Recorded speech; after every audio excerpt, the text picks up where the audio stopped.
Changing the mindset from me to we hinggil sa paghanda sa panahon ng kalamidad. Ito ang kampanya ng Pangasinan Provincial Government upang mas mapadali ang pagpapalaganap ng impormasyon para sa benepisyo ng nakararami.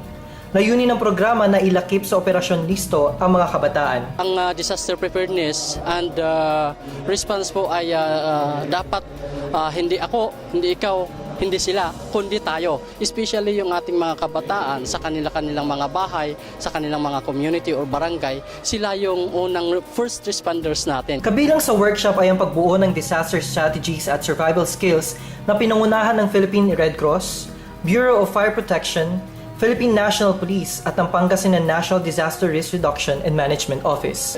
Ang disaster po ay pwedeng mangyari kahit anong oras. Ang disaster ay pwedeng natural or man-made gaya ng sunog or baha, bagyo. Dapat tayo lahat ay magiging aware kung anong dapat gagawin or ano yung preparation na dapat gawin. Magbubukas din ng kompetisyon para sa mga lumahok upang bigyang diin ang tungkulin ng kabataan sa disaster preparedness. Louis de la Vega, Pangasinan Watch.